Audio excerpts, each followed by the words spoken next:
Students, once again welcome to तगड़े classes commerce. आज हम हमारा डबल एंट्री सिस्टम का टॉपिक स्टार्ट करेंगे बेटा और समझेंगे पर्सनल अकाउंट्स के बारे में। तो शुरू करते हैं आज की क्लास। डबल एंट्री सिस्टम बेटा, जब से हम अकाउंटेंसी पढ़ रहे हैं हम बहुत सारे वर्ड्स यूज करते हैं, जैसे कि ड्यूअल एस्पेक्ट,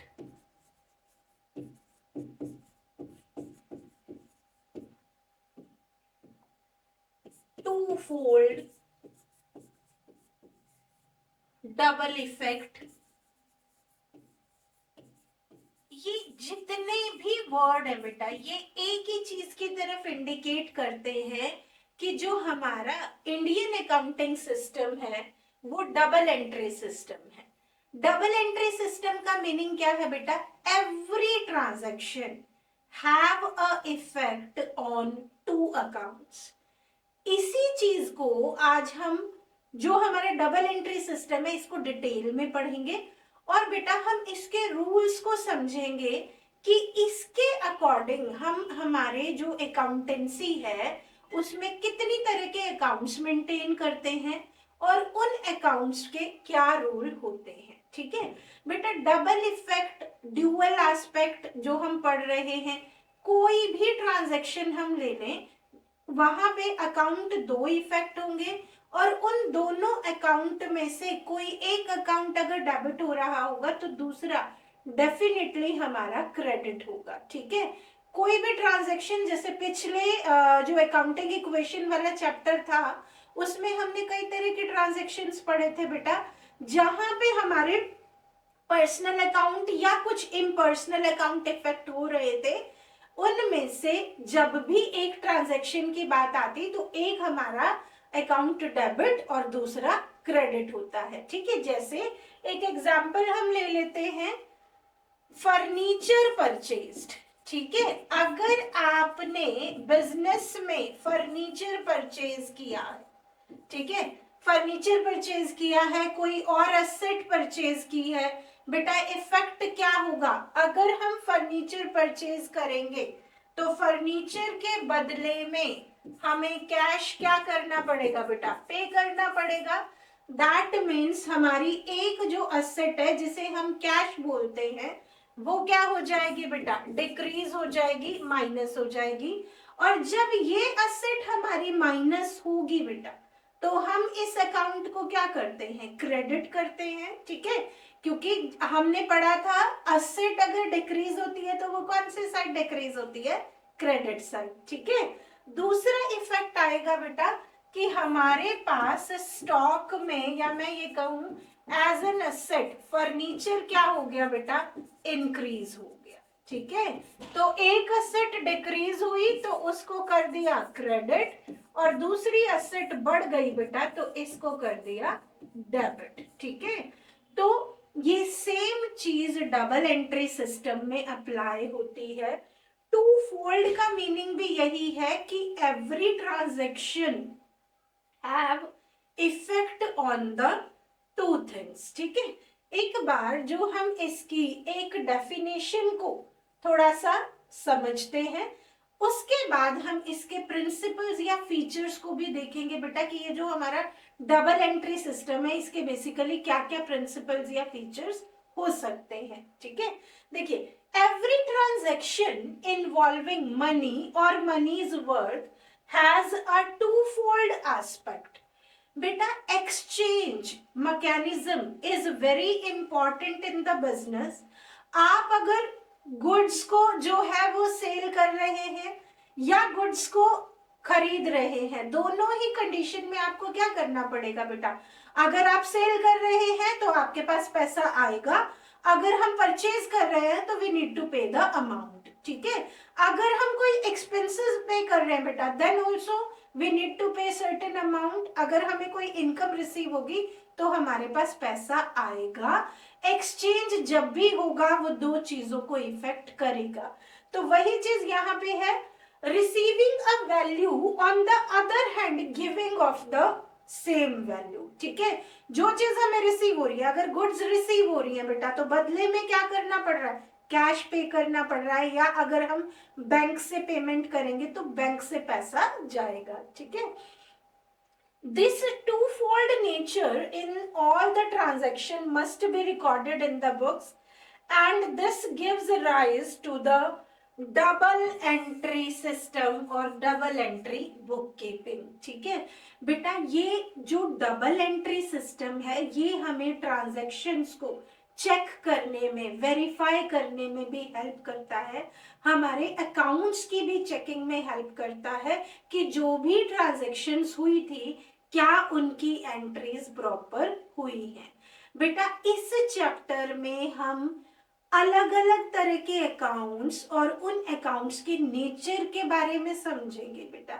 उसके बाद ये भी डिस्कस करेंगे कि जो ये अलग अलग तरह के अकाउंट है इनके अकाउंटिंग रूल क्या होंगे, मतलब कब इन्हें डेबिट किया जाएगा और कब क्रेडिट किया जाएगा, ठीक है।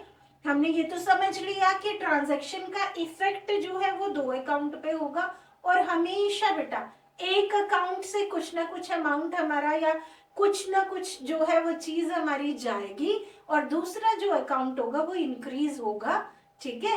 अगर कैश ट्रांजैक्शन है तो कैश से रिलेटेड हो जाएगा, अगर आपकी क्रेडिट ट्रांजैक्शन है तो वो किसी दूसरी एसेट या लायबिलिटी पे इफेक्ट डालेगी, ठीक है। तो बेटा एक बार प्रिंसिपल्स को चेक करते हैं वन बाय वन। सबसे पहला है अफेक्ट टू अकाउंट्स, ठीक है, कोई ना कोई दो अकाउंट हमारे इफेक्ट होंगे, ठीक है। अगर कैपिटल इंट्रोड्यूस हुई आपके बिजनेस में, कैपिटल लगाई है ओनर ने, तो वहां पे आपका एक कैश अकाउंट इफेक्ट हो गया, दूसरा कैपिटल अकाउंट इफेक्ट हो गया, ठीक है बेटा। चाहे इनकम की ट्रांजैक्शन है, चाहे एक्सपेंसेस की है, चाहे सेल्स से रिलेटेड है, चाहे परचेज से रिलेटेड है, बिजनेस की जो अपनी इंटरनल ट्रांजैक्शंस है वो है, सभी जगह हमारे हमेशा मिनिमम दो अकाउंट इफेक्ट होंगे बेटा। और दोनों अकाउंट जो इफेक्ट होंगे वो ऑपोजिट साइड में होंगे, मतलब जो दो अकाउंट इफेक्ट होंगे उनमें से कोई एक डेबिट होगा और कोई दूसरा क्रेडिट होगा, ठीक है। कभी भी ये नहीं आएगा कि दो अकाउंट इफेक्ट हुए और दोनों डेबिट हो गए या दोनों क्रेडिट हो गए। अगर ऐसा हो रहा है, ऐसी कोई एंट्री की जा रही है, तो दैट मीन्स कहीं मिस्टेक है। हमेशा जो डबल एंट्री सिस्टम है उसमें ऑपोजिट साइड जो है वो अकाउंट को इफेक्ट करेंगे, ठीक है बेटा। Recording of both personal and impersonal aspect. Business में बेटा आपके पर्सनल अकाउंट भी हो सकते हैं। पर्सनल हो गए बेटा जैसे कि प्रोप्राइटर से रिलेटेड जो अकाउंट हो गया, आपके जो सप्लायर्स हैं, आपके जो कस्टमर्स हैं, मींस बेसिकली जो एक पर्सन या ऑर्गेनाइजेशन से रिलेटेड हो गए। इसके साथ साथ इम्पर्सनल असेट्स हो गई, हमारी लाइबिलिटीज हो गई, इनकम हो गई, एक्सपेंसेस हो गए, जहां पे आपके इम्पर्सनल एस्पेक्ट आएंगे, मतलब किसी पर्सन से रिलेटेड नहीं है बल्कि उन ट्रांजैक्शंस को हम रिकॉर्ड करेंगे। तो दोनों ही तरह के ट्रांजैक्शंस पे बेटा हमारा डबल एंट्री सिस्टम अप्लाई होगा, ठीक है। Recording is made according to certain specified rules. बेटा इसमें हम टाइप ऑफ अकाउंट्स पढ़ेंगे और हर एक टाइप ऑफ अकाउंट्स के डिफरेंट रूल होते हैं, ठीक है। तो उन रूल्स को हमें फॉलो करना पड़ता है। जब भी ट्रांजैक्शंस हमारी रिकॉर्ड होती हैं तो वो उन रूल्स के अकॉर्डिंग ही हमारी रिकॉर्ड होंगी। और ये रूल्स किस चीज को डिनोट करते हैं बेटा? डेबिट क्या चीज होगी और क्रेडिट कौन सा अकाउंट होगा, ठीक है। तो रूल्स जो है वो डेबिट और क्रेडिट से रिलेटेड ही है। अब अगले टॉपिक में जब हम टाइप ऑफ अकाउंट पढ़ेंगे तो वहां पे उनके साथ साथ उनके गोल्डन अकाउंटिंग रूल्स को भी डिस्कस करेंगे, ठीक है। प्रिपरेशन ऑफ ट्रायल बैलेंस, बेटा इसी डबल एस्पेक्ट को जस्टिफाई करने के लिए ट्रायल बैलेंस बनता है, और ट्रायल बैलेंस के बाद कुछ फाइनेंशियल स्टेटमेंट्स भी बनती हैं। बेटा जब भी हमारी फाइनेंशियल स्टेटमेंट जैसे कि बैलेंस शीट बनेगी या ये ट्रायल बैलेंस बनेगा, if all the transactions are correct, बेटा ट्रायल बैलेंस में आपकी debit side it should be always equal to credit side. ठीक है, अब एक बार ये देखते हैं कि ये ट्रायल बैलेंस है क्या। देखिए जो डबल एंट्री सिस्टम है ना बेटा, ये रिकॉर्डिंग से स्टार्ट होता है। ठीक है, आपने जर्नल में या सब्सिडरी बुक्स में पहले रिकॉर्डिंग की, फिर उनको अलग अलग तरह के लेजर या अकाउंट में डिवाइड किया, अकाउंट्स की बैलेंसिंग की गई। बेटा कुछ अकाउंट हमारे डेबिट बैलेंस शो करेंगे, कुछ अकाउंट हमारे क्रेडिट बैलेंस शो करेंगे, तो उनकी जो एक स्टेटमेंट या टेबल बनती है वो हमारा ट्रायल बैलेंस है। और जब सारे अकाउंट के बैलेंसेस उसमें आ जाएंगे बेटा, और लास्ट में हम टोटल करेंगे, अगर हमारी सारी ट्रांजैक्शंस करेक्ट है तो आपकी डेबिट साइड क्रेडिट साइड के इक्वल आएगी। इसे हम सेमराइज्ड फॉर्म ऑफ डाटा भी बोलते हैं, क्योंकि यहाँ पे हम सारे अकाउंट्स का जो बैलेंस है वो समरी की फॉर्म में दिखाते हैं। ठीक है, तो बेटा डबल एंट्री सिस्टम क्या है, जहां पे हमारी बिजनेस ट्रांजैक्शंस के इफेक्ट को हम शो करते हैं। ठीक है, अब बेटा वन बाय वन हम अलग अलग तरह के जो अकाउंट्स हैं उनके बारे में डिस्कस करते हैं। ठीक है, क्लासिफिकेशन ऑफ अकाउंट्स, कि भाई आपका जो अकाउंट है वो किस तरह से कैटेगराइज हो सकता है। इसे क्लासिफिकेशन लिख सकते हैं बेटा, इसे टाइप्स लिख सकते हैं। ठीक है, तो जब हमने पिछला अप्रोच पढ़ा था ना बेटा, मॉडर्न अप्रोच पढ़ा था, तो हमने 5 कैटेगरीज बनाई थी। कौन कौन सी थी, एक बार रिकॉल कर लेते हैं। एक कैटेगरी थी असेट की, दूसरी कैटेगरी थी लाइबिलिटीज की, तीसरी कैटेगरी थी कैपिटल की, फोर्थ में हमने रखा था एक्सपेंसेस को, और फिफ्थ में हमने रखा था इनकम को। ठीक है, फिर उसके साथ हमने देखा था कि इंक्रीज होगा तो क्या चीज होगी, अगर एक पर्टिकुलर अकाउंट, और अगर एक पर्टिकुलर अकाउंट डिक्रीज होगा तो वो क्या होगा, डेबिट होगा कि क्रेडिट। सेम इसी तरह से बेटा हमारे जो डबल एंट्री सिस्टम है इसके अकॉर्डिंग अकाउंट्स को 2 फॉर्म में कैटेगराइज किया जाता है बेटा। ठीक है, कौन से 2 फॉर्म है,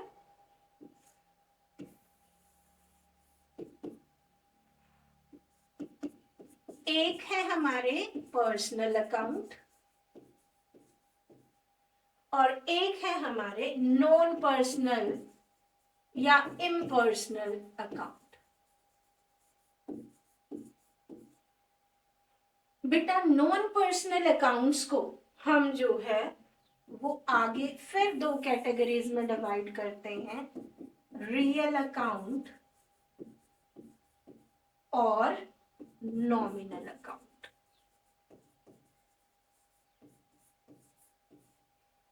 तो अगर मैं आपको क्लियरली बताऊं बेटा, तो 3 टाइप्स ऑफ अकाउंट हुए यहाँ पे।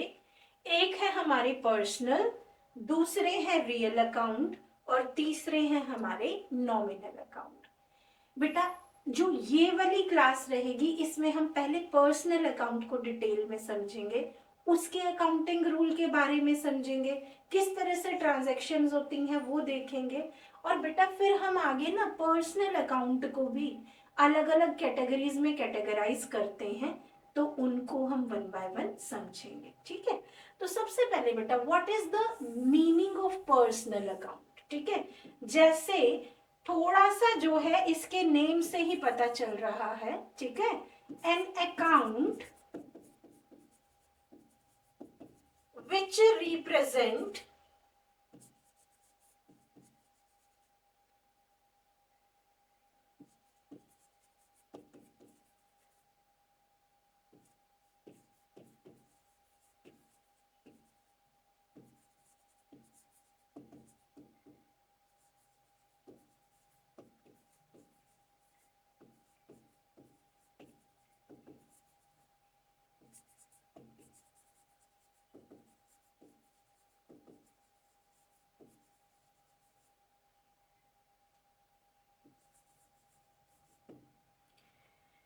बेटा सिंपल सी चीज है, एक अकाउंट जो हमारे किसी इंडिविजुअल, किसी ऑर्गेनाइजेशन को रिप्रेजेंट करता है, या वो अकाउंट जो किसी के नेम से मेंटेन किया जाता है, उसे हम क्या बोलते हैं बेटा?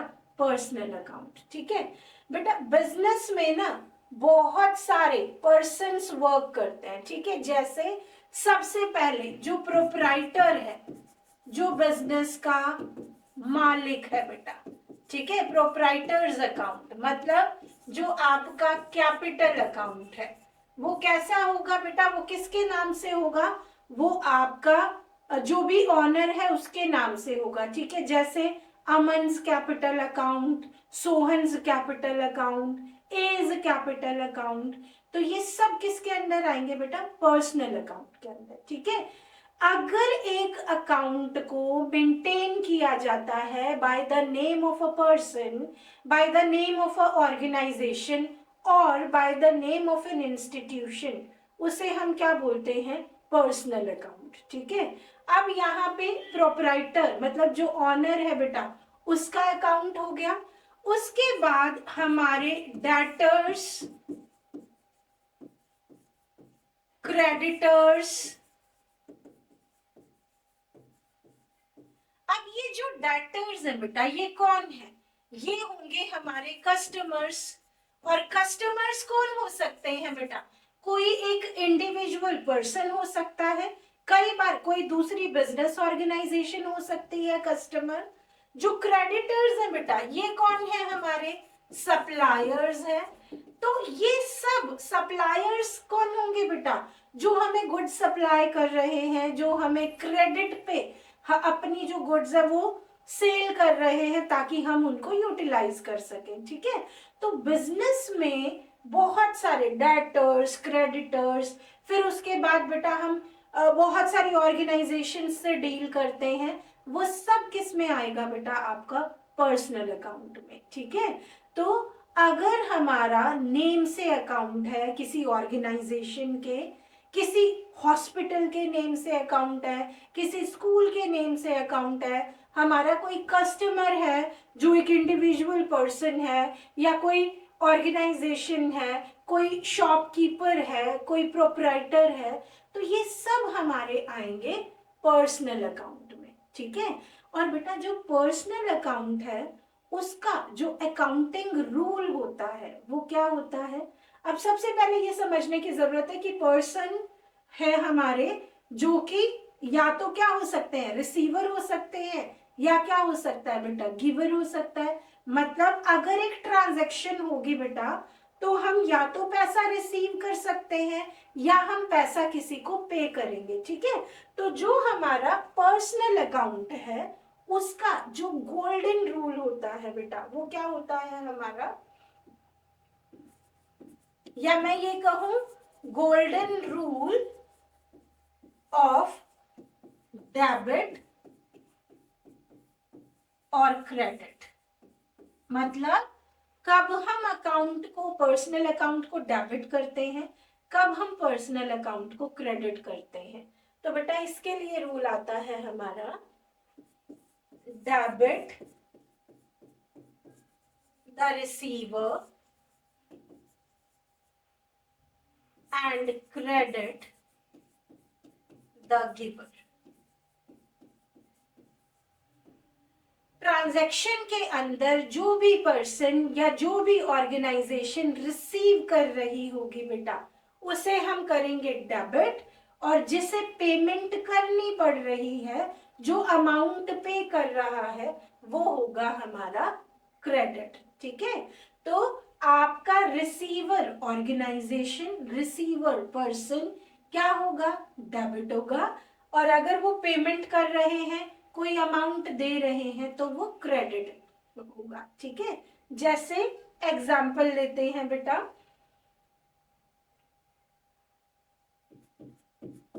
रिसीव्ड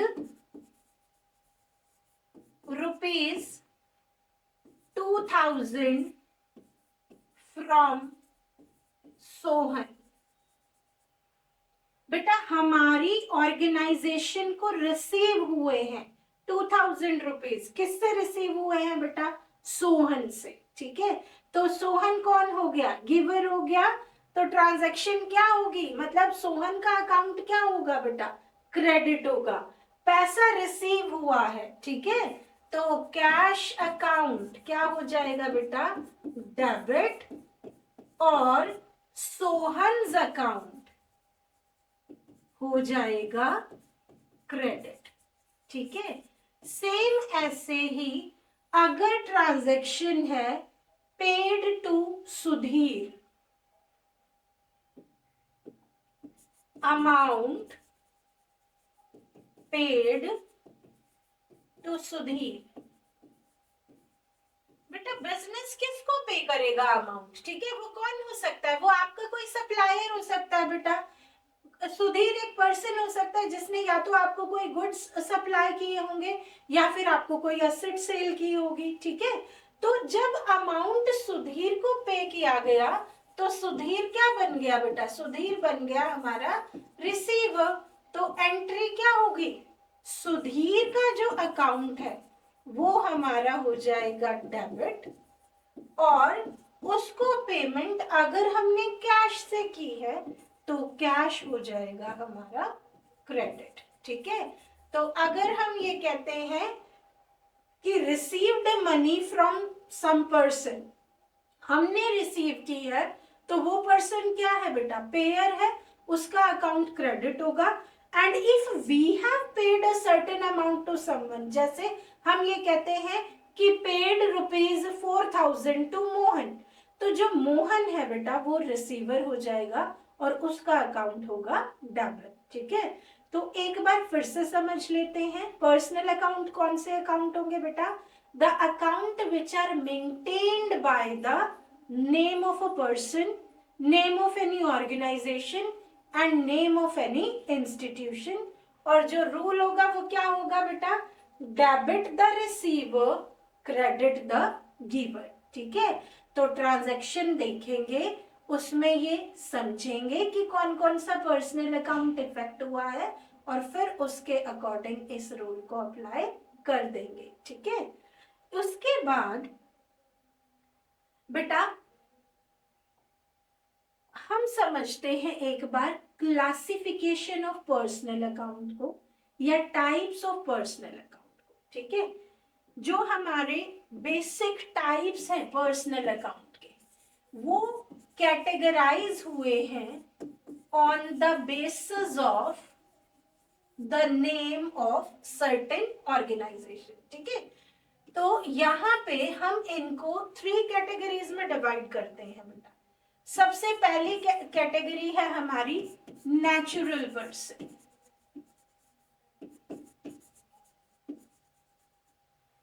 नेचुरल पर्सन का मीनिंग क्या हो गया? ह्यूमन बीइंग, ठीक है बेटा। जितनी भी लिविंग बॉडीज हैं, जितने भी ह्यूमन बीइंग हैं, वो सब क्या हो जाएंगे बेटा? नेचुरल पर्सन, ठीक है। मोहन, राहुल, चैतन्य, कोई भी पर्सन का जो नेम होगा वो सब कौन है बेटा? नेचुरल पर्सन है, जो चल सकते हैं, जो अपनी बिहाफ पे डिसीजंस ले सकते हैं, जो बिजनेस में ट्रांजैक्शंस कर सकते हैं, वो सब कौन होंगे बेटा? नेचुरल पर्सन, ठीक है। नेचुरल पर्सन जो है वो आपके डेटर्स हो सकते हैं, आपके क्रेडिटर नेचुरल पर्सन हो सकते हैं, मतलब कोई एक इंडिविजुअल हो सकता है। जो कैपिटल लगाएगा बिजनेस में प्रोप्राइटर, वो कैसा होगा बेटा? नेचुरल पर्सन होगा, ठीक है ना। तो यहाँ पे नेचुरल पर्सन में आपके सब वही लोग आएंगे जो एक नॉर्मल ह्यूमन बीइंग की तरह सारे वर्क करते हैं, ठीक है। इसमें आप राम का अकाउंट हो सकता है, इसमें जो है वो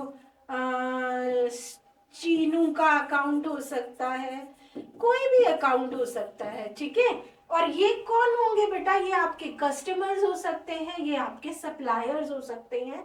तो मैं सिंपल अगर कहूं तो ये डेटर्स हो सकते हैं और ये क्रेडिटर्स हो सकते हैं, ठीक है। तो नेचुरल पर्सन में आते हैं वो पर्सन जो नेचुरली ह्यूमन बीइंग है, जो अपने डिसीजंस ले सकते हैं, जो लिविंग थिंग्स है, ठीक है।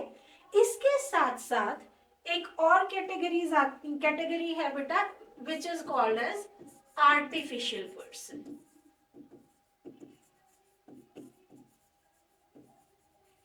बेटा जितनी भी इंस्टीट्यूशंस हैं या ऑर्गेनाइजेशंस हैं, स्कूल, हॉस्पिटल, इस तरह की जो भी ऑर्गेनाइजेशंस हैं, कंपनीज हैं बेटा, जॉइंट स्टॉक कंपनीज हैं, रिटेलर्स हैं, होलसेलर्स हैं, जिन्होंने अपनी शॉप वगैरह बनाई हुई है, तो वो सब किसके अंदर आते हैं बेटा? Artificial person. ठीक है, आर्टिफिशियल पर्सन का मीनिंग क्या होता है? The person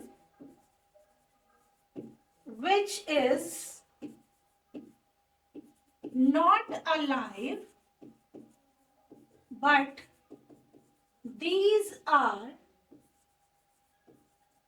created by law or any section of the law. ठीक है ना बेटा, जब आपके लॉ के अकॉर्डिंग या किसी सेक्शन के अकॉर्डिंग जब ये ऑर्गेनाइजेशंस एग्जिस्टेंस में आती हैं, तो उन्हें हम क्या बोलते हैं बेटा? Artificial person. ठीक है, artificial person just like normal person, they can not breathe, वो चल नहीं सकते, वो खा नहीं सकते, but they can take decisions. ठीक है, अपने नाम से डिसीजन लेते हैं बेटा, और वो परचेज कर सकते हैं गुड्स को, परचेज कर सकते हैं असेट्स को बाय देयर ओन नेम। ठीक है, तो वो सब किस में आएगा बेटा?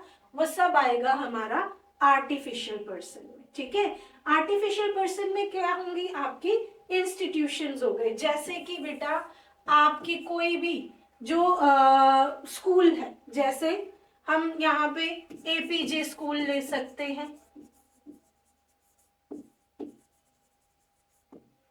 कोई हॉस्पिटल है, शर्मा हॉस्पिटल है, कोई ऑर्गेनाइजेशन हो गई जैसे रिलायंस ऑर्गेनाइजेशन है बेटा, कोई कंपनी है, तो इस तरह के जितने भी एग्जाम्पल होंगे वो किस में आएंगे? वो सब आएंगे आपके आर्टिफिशियल पर्सन में। ये ऐसे पर्सन होते हैं जो नेचुरल पर्सन की तरह दिखते नहीं है, नेचुरल पर्सन की तरह इनको हम लिविंग नहीं मान सकते, लेकिन एक नॉर्मल पर्सन की तरह इनकी डिसीजन मेकिंग पावर होती है, अपने नेम से असेट्स को, गुड्स को खरीद सकते हैं, अपने नेम से बिजनेस ट्रांजैक्शंस कर सकते हैं। ठीक है, तो बेटा जो हमारे डेटर्स और क्रेडिटर्स होते हैं, कई बार वो कोई ऑर्गेनाइजेशन भी हो सकती है। ठीक है, जैसे किसी भी ऑर्गेनाइजेशन के नेम से अगर प्रॉपर्टी खरीदी जाती है बेटा, तो वहां पे कौन सा पर्सन इफेक्ट होगा? आर्टिफिशियल। ठीक है, एक थर्ड कैटेगरी और आती है हमारी टाइप्स ऑफ पर्सनल अकाउंट में ही, उसे हम बोलते हैं रिप्रेजेंटेटिव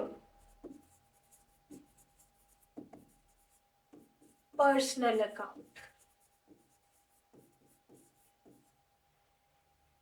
बेटा बिजनेस में ना एक्सपेंसेस और इनकम बहुत कॉमन है। ठीक है, जब आपके जो बिजनेस के एक्सपेंसेस और इनकम होते हैं, उनके आगे कोई सफिक्स या प्रीफिक्स लग जाता है बेटा, बिफोर इनकम और एक्सपेंसेस,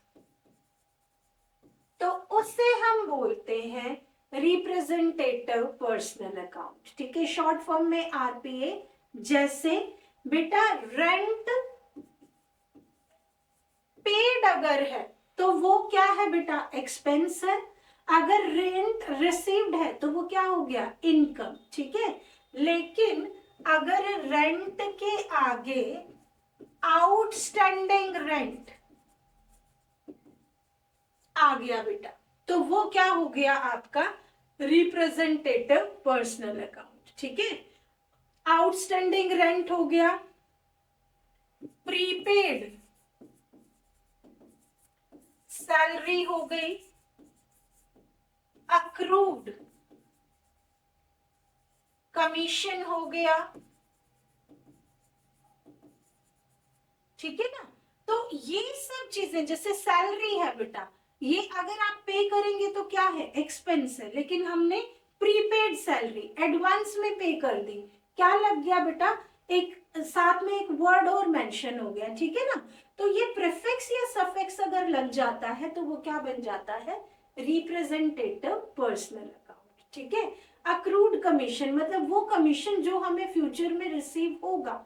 अगर कोई इनकम रिसीव्ड इन एडवांस है तो वो भी किस में आ जाएगी बेटा, रिप्रेजेंटेटिव पर्सनल अकाउंट, ठीक है। तो पर्सनल अकाउंट क्या हो गए, जो bye the name of the person है।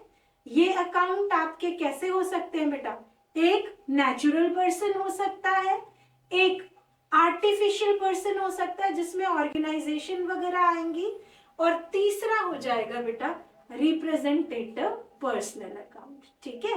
अब इसी से रिलेटेड एक क्वेश्चन करते हैं जिसमें हमें कुछ अकाउंट्स के नेम दिए हुए होंगे बेटा, और हमें उन्हें कैटेगराइज करना पड़ेगा into different type of personal accounts, ठीक है। जैसे लिखा हुआ है, classify the following in 3 types of personal account. बेटा नेम ऑफ अकाउंट है, यहां हम लिखते हैं types of personal account. Types को एक बार रिकॉल कर लेते हैं, कौन कौन से टाइप थे, नेचुरल पर्सन, आर्टिफिशियल और रिप्रेजेंटेटिव, ठीक है। अब देखिए सबसे पहले लिखा हुआ है नमन्स कैपिटल। नमन कौन है बेटा, नमन इज अ पर्सन, तो ये कौन सा आ जाएगा बेटा, it will be the normal person account, या हम ये कहें simple personal account, natural person हो जाएगा, ठीक है। BHEL Bharat heavy electrical limited company, ये कंपनी है बेटा। हिंदुस्तान लीवर लिमिटेड, इस तरह कोई कंपनी अगर है तो ये हो जाएगा आर्टिफिशियल पर्सन, ठीक है। ये एक्चुअल पर्सन नहीं है बल्कि आर्टिफिशियल पर्सन है, ठीक है। डेटर्स अकाउंट, बेटा जो डेटर्स है वो लोग हैं जिनसे हमने उधार में सामान खरीदा है, ठीक है। तो अगर स्पेसिफिकली किसी ऑर्गेनाइजेशन का नेम होगा तो ये हमारा आर्टिफिशियल में आएगा, अदरवाइज डेटर मोहन हो सकता है, श्याम हो सकता है, सुनील हो सकता है, कोई भी हो सकता है, तो ये आएगा हमारा नेचुरल पर्सन में।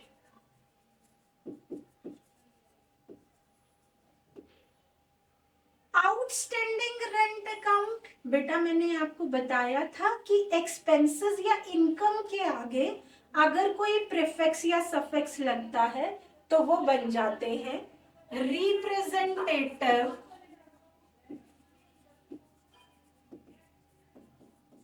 पर्सनल अकाउंट, ठीक है। बैंक अकाउंट कैसा होगा बेटा, बैंक अकाउंट आपका ऑर्गेनाइजेशन में मेंटेन होगा, तो ये हो जाएगा आर्टिफिशियल पर्सन या आर्टिफिशियल पर्सन, ठीक है।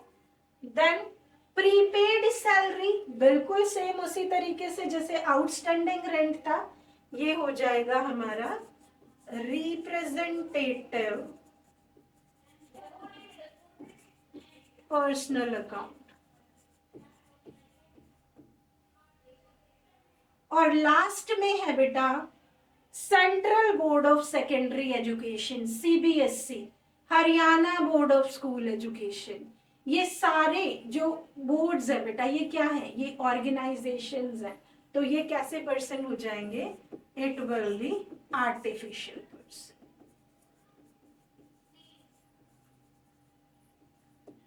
ठीक है। तो ध्यान से देखना पड़ेगा बेटा कि हमारे किस तरह के पर्सन से रिलेटेड ये अकाउंट होंगे, और दो रूल सब पे सेम अप्लाई होगा। ये सारे पर्सनल अकाउंट जब बेटा ये कुछ रिसीव करेंगे तो इट विल बी डेबिटेड, और अगर ये पेयर होंगे बेटा, गिव करेंगे, अमाउंट पे करेंगे, तो ये हमारे क्रेडिट होंगे, ठीक है। बेटा रियल अकाउंट और नॉमिनल अकाउंट के बारे में हम नेक्स्ट क्लास में डिस्कस करेंगे। तब तक के लिए बेटा प्रैक्टिस करते रहिए, अपने कंसेप्ट्स पे काम करते रहिए। Thank you.